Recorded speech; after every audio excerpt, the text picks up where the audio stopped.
La vidéo d'aujourd'hui va sans aucun doute changer votre façon de penser pour le mieux. Mais avant de continuer, faisons un petit exercice mental. Vous souvenez-vous de votre dernière pensée avant de cliquer sur cette vidéo? Que vous vous en souveniez ou non, ne vous inquiétez pas. Cette vidéo n'est pas un jugement. C'est une invitation à éveiller en vous une force qui sommeille dans la plupart des gens. Le pouvoir de votre esprit et la maîtrise de vos pensées à travers le prisme et la sagesse du stoïcisme. Nous allons explorer comment maîtriser votre esprit dans un monde où beaucoup luttent contre lui. Et pour prouver à quel point c'est efficace et applicable, voici votre mission. À la fin de cette vidéo, choisissez un principe stoïcien qui résonne le plus en vous et pratiquez-le intensivement pendant 2 semaines, puis partagez les résultats dans les commentaires. Vous serez surpris par la transformation que cela apportera. Comme le disait Marc Aurèle, vous avez le pouvoir sur votre esprit, pas sur les événements extérieurs. Prenez-en conscience et vous trouverez la force. Et maintenant, découvrons comment utiliser le pouvoir de l'esprit dont parlait Marc Aurèle. Êtes-vous prêts? Plongeons dans le travail. Premièrement, laissez de côté ce que les autres pensent et concentrez-vous sur votre propre esprit, cet esprit qui vous permet de détourner votre attention du bruit du monde extérieur vers la clarté de vos pensées intérieures. Ce voyage commence par la compréhension que la seule sphère qui est vraiment sous votre contrôle est votre propre esprit.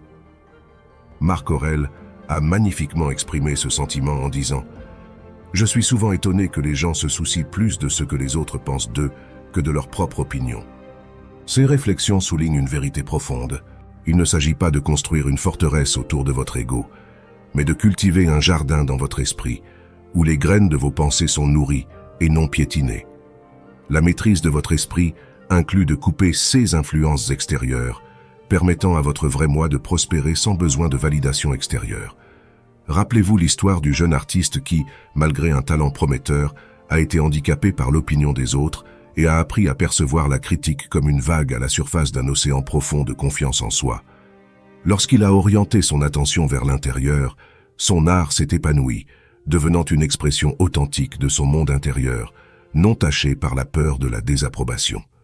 Son chemin sert d'exemple à la puissance transformatrice de se tourner vers l'intérieur, où réside la véritable maîtrise de l'esprit. Ce chemin n'est pas facile. Il exige une vigilance constante dans la lutte contre la tendance humaine à chercher l'approbation externe. Cependant, c'est dans cette discipline que se trouve la liberté. En concentrant votre attention sur votre propre esprit, vous suivez le chemin du stoïcisme, qui cultive l'être poli, comme le disait le grand penseur stoïcien Lucius Seneca. C'est cette philosophie qui est à la base de la leçon numéro 2 sur notre chemin vers la maîtrise de l'esprit, le développement de la résilience émotionnelle.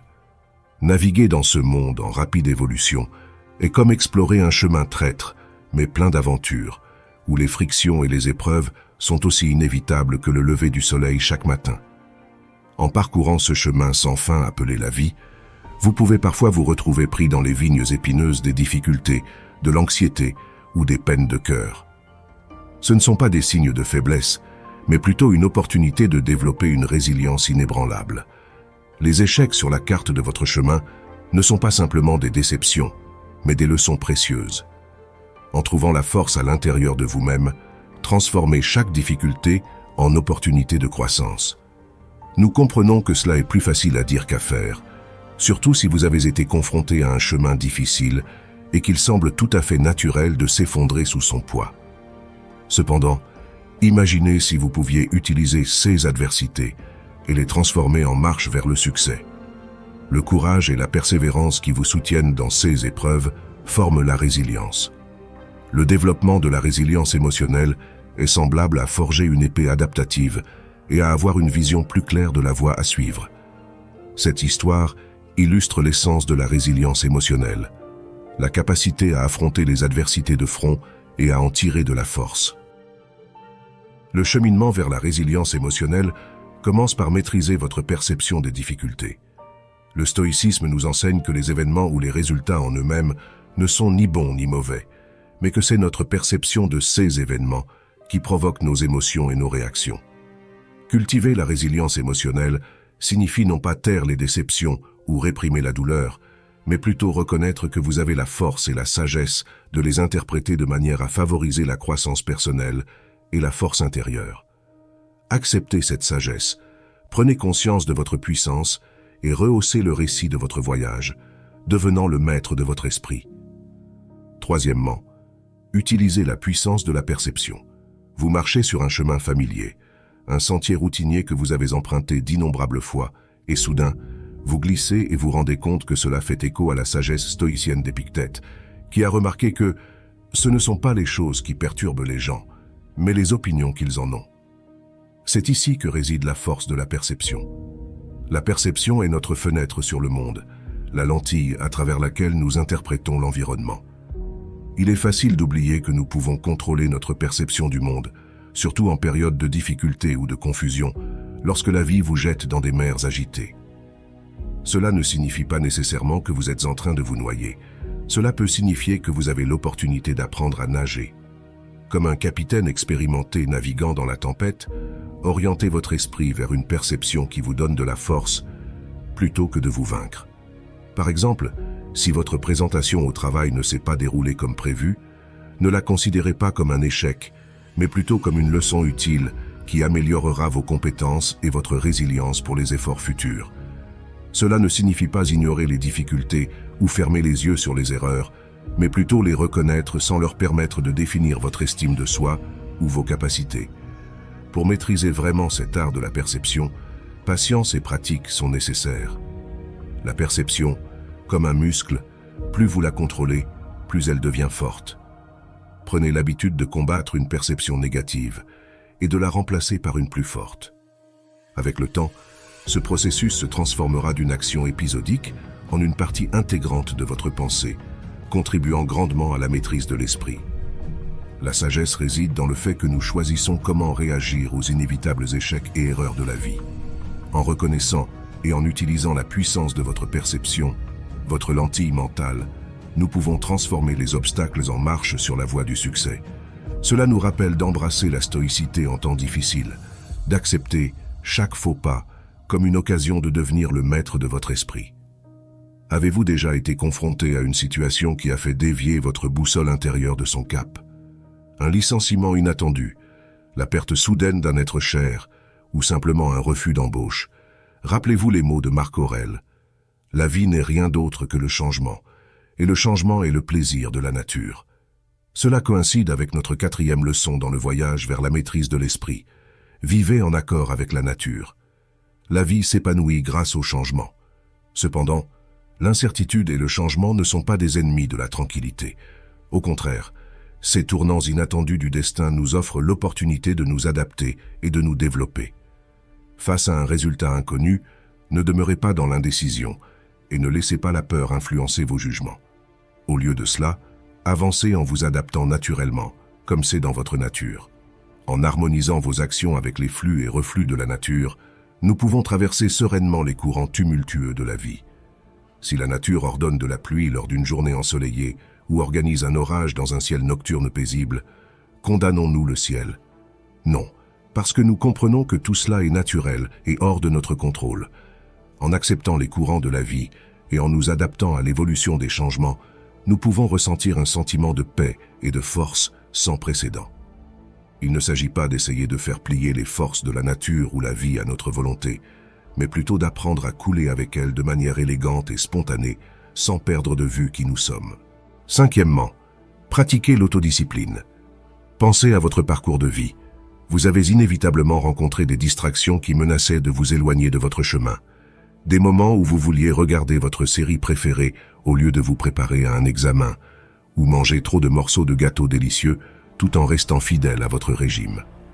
Sénèque, le grand philosophe stoïcien, croyait que la valeur d'un homme est mesurée par la noblesse de ses ambitions et la force de son caractère.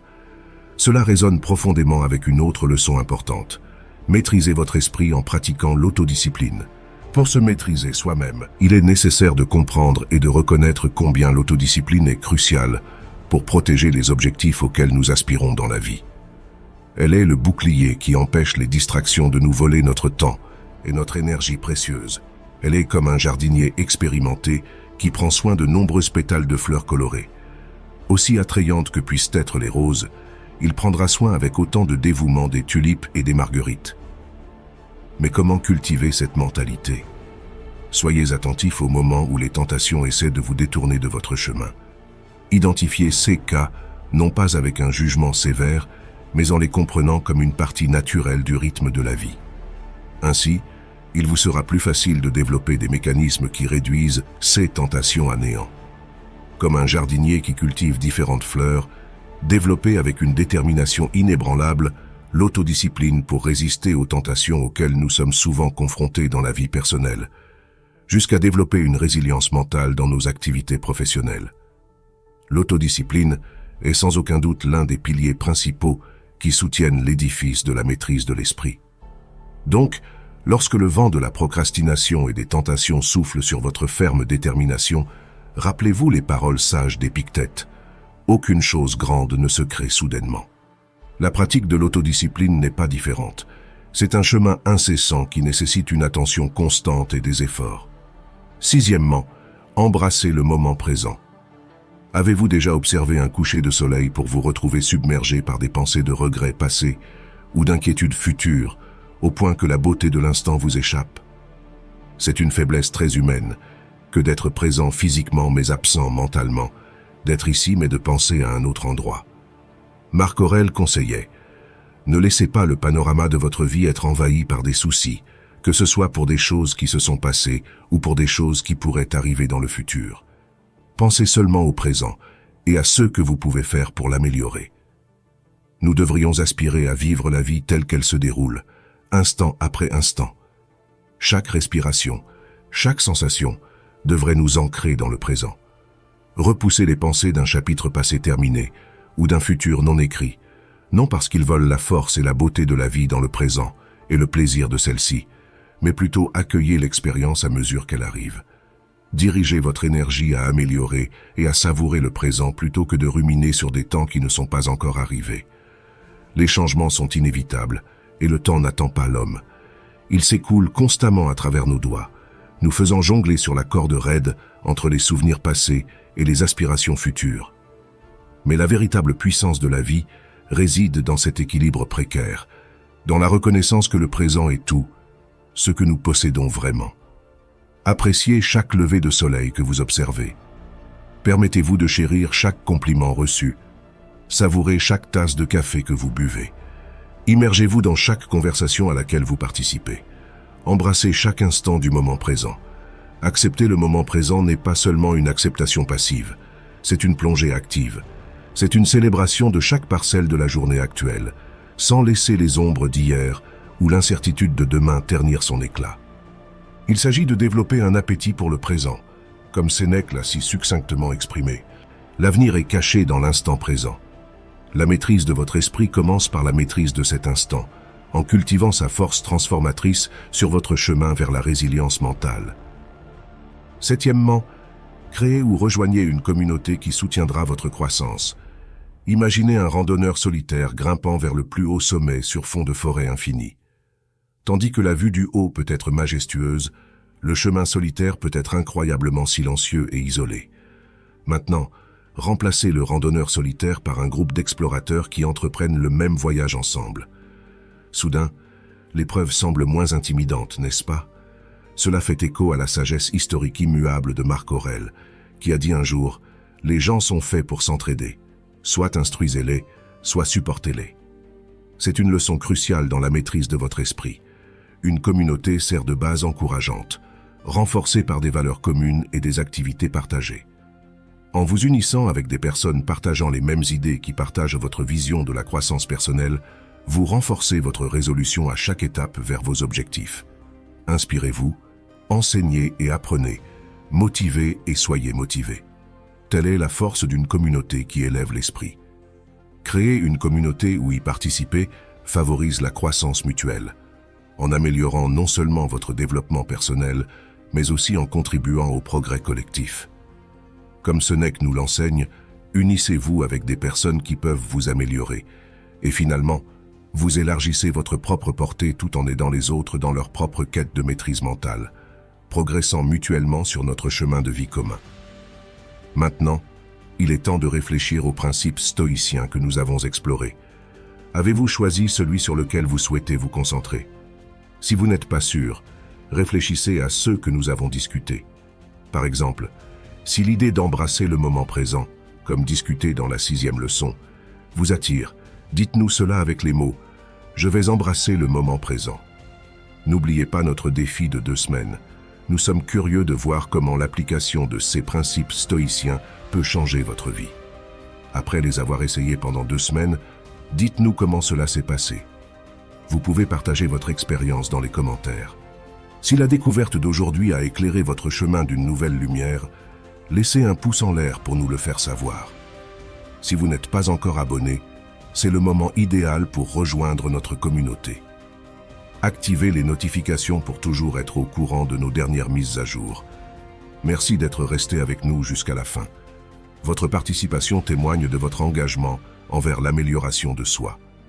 Continuez à travailler pour créer un esprit dont vous pouvez être fiers.